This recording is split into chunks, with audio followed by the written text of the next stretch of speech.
Berjumpa lagi dengan saya, Master Santo dari LPK Santo Komputer. Salam sehat, semangat, dan bahagia. Pada serba-serbi Microsoft Excel, bagian yang ke-20 kali ini, saya akan memberikan inspirasi untuk menghitung peringatan arwah meninggalnya seseorang pada hari ketiga, ke-7, ke-40, 100, dan 1000. Seperti apa, kita ikuti tayangan yang sebagai berikut. Di hadapan kita ini sudah terkonsep ya, sudah saya buat tanggal meninggal tanggal berapa, 3 harinya tanggal berapa, 7 harinya, 40 hari, 100 hari, dan seterusnya. Sehingga tidak lagi perlu menghitung, karena belum lama ini tetangga itu sedang berduka, ya, salah satu anggota keluarganya berpulang, kemudian ternyata tanpa sengaja saya melihat untuk membuat, kalau 3 hari, 7 hari masih bisa dihitung dengan jari, namun begitu sudah hari ke-40 biasanya mereka sudah mulai menghitung dengan agak ribet. Nah, caranya bagaimana? Sebenarnya secara prinsip seperti yang kita menghitung HPL pada serba-serbi yang ke-19 yang lalu. Contoh, tapi sebelum itu saya akan membuat blog ya, semacam inilah. Ya, ini contoh. Ini kita setting terlebih dahulu supaya nanti hasilnya lebih cepat. Dan oh ya, sekaligus nanti kita akan mengenal yang namanya absolut. Tentang absolut bisa akan kita bahas di serba-serbi selanjutnya. Ini kita setting dengan format selnya, kita buat date dengan tipe yang informatif yang ini. Nah, nanti otomatis masuk. Katakanlah seseorang meninggal pada hari atau tahun, misalnya tahun 2021,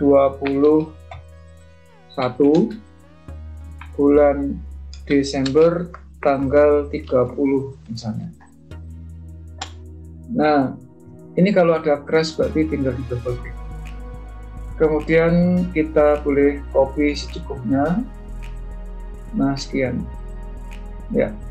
Lalu kita persiapkan saja ya tanggal-tanggal di mana seseorang meninggal. Boleh diedit, boleh bulannya, boleh tanggalnya, bahkan nanti juga boleh tahunnya ya. Jadi caranya di copy saja, lalu setelah itu kita tinggal mengisikan rumus untuk mencari 3 hari, 7 hari, 40, 100, dan 1000.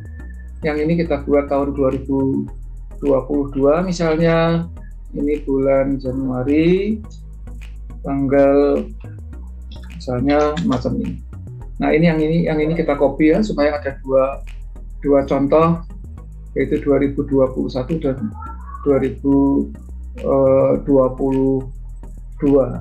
Tapi silahkan ya, Anda mau tahun berapapun boleh saja ya. Ini hanya sekadar contoh. Oke ya, ini misalnya ini bulan Februari misalnya, ini tanggalnya semacam itu. Dan satu lagi ya, ini misalnya bulan Maret tanggal ya semacam ini. Oke, nah kita cukup membuat satu baris luas, yaitu mulai 3 hari, 7 hari, 40, 100, dan 1000. Caranya cukup sederhana seperti waktu kita menghitung HPL. Ini plus ini, tetapi hati-hati ya, hati-hati. Si angka 3 ini nanti juga di copy ke bawah, karena ciri khas rumus itu kebetulan angka 3 saat ini kan berada di B2. Padahal nanti di copy ke bawah juga pedomannya B2. Ke kanan nanti C2, D2, E2, dan F2. Maka kita mulai mengenal fungsi absolut. Caranya bagaimana? Ini perhatikan ya, kalau kita klik, perhatikan di sini, kalau kita tekan tombol F4, konsentrasikan perhatian Anda pada tulisan di sini ada B2. alamat sel B, kolom B baris 2. Kalau ini kita tekan tombol F4 satu kali, kalau pakai laptop function Alt F4, kalau pakai PC F4 saja. Ya. Nah, kalau di laptop function F4 ya. Ini F4 muncul ada $B $2. Perhatikan, ini artinya kolom B dikunci, baris 2 dikunci. Ini bukan itu yang kita maksud. Nah, yang ini kolom B tidak dikunci, baris 2 dikunci. Ini artinya nanti begitu di copy ke kanan, B jadi C, jadi D, jadi E, jadi F. Sedangkan 2 nanti ke bawah tetap 2 semua. Sebenarnya ini yang akan kita pakai yang ini. Namun saya juga memberi inspirasi terlebih dahulu supaya nanti Anda yang belum mengenal tentang absolut, kalau ini saya tekan lagi F4 maka kolom B dikunci, barisnya tidak dikunci. Sehingga kalau saya copy ke kanan, walaupun di kolom C tetap B, tetap B, tetap B, tetap B. Sedangkan barisnya jadi 3, 4 dan seterusnya. Ini yang tidak kita pakai. Nah, keperluannya apa besok di dalam serba-serbi yang selanjutnya akan kita bahas. Sedangkan yang ini kembali normal, ya, seperti rumus biasa. Karena kita tahu bahwa ciri khas rumus kalau suatu rumus sel itu di copy dia akan beradaptasi dengan kolom maupun barisnya, macam itu. Nah, sekarang kita F4 lagi, ini tidak. Nah, yang kita pakai yang ini. Artinya apa? Kolom B nanti kalau di copy ke sini menjadi C, menjadi D, di sini menjadi E, dan di sini menjadi F. Tetapi barisnya tetap baris kedua. Kita enter. Nah, satu rumus ini berlaku untuk ke bawah dan ke kanan.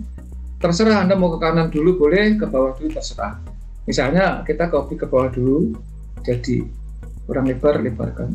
Baru ke kanan. Nah, ini kalau lebarnya kurang lebih dari satu kolom, Anda boleh diblok semua begitu, ya, diblok semua, kemudian tinggal di double klik macam itu, ya. Oke, itu tadi contoh kalau saya mengkopinya ke bawah terlebih dahulu. Sekarang kita coba ya, saya ulangi. Kalau rumus yang sudah jadi ini kita copy ke bawah, Anda tinggal double klik. Sementara kurang ke kanan, kita tinggal drag ke kanan, selesai, ya. Tetapi kalau misalnya Anda menghendaki di copy ke kanan dulu, misalnya ini di drag ke kanan terlebih dahulu, baru kita double klik di sini. Hasilnya sama saja, ya. Hasilnya sama saja. Ya. Demikian yang bisa saya sampaikan. Saya sekali lagi membuktikan bahwa rumus-rumus di Microsoft Excel tidak selalu harus rumit. Bisa rumus yang simple, sederhana, tapi efektif, efisien di dalam pemakaian sehari-hari. Termasuk yang baru saja saya simulasikan untuk menghitung hari peringatan arwah, 3 hari, 7 hari, 40 hari, 100 hari, dan 1000 hari. Tentu Anda boleh memanfaatkan untuk hal-hal yang lain lagi. Nah, di dalam rumus yang baru saja kita saksikan di serba-serbi ke-20 ini, tadi otomatis Anda mengenal fungsi absolut. Sedangkan kelanjutan dan manfaat fungsi absolut seperti apa, ikutilah terus video-video yang saya sampaikan supaya Anda semakin terinspirasi dan termotivasi untuk belajar, karena Anda pasti nantinya akan kompeten, karena hanya orang-orang yang kompetenlah yang menjadi pemenang di zamannya, kapanpun dan dimanapun. Salam saya, Master Santo dari LPK Santo Komputer. Salam sehat, semangat, dan bahagia. Sampai jumpa.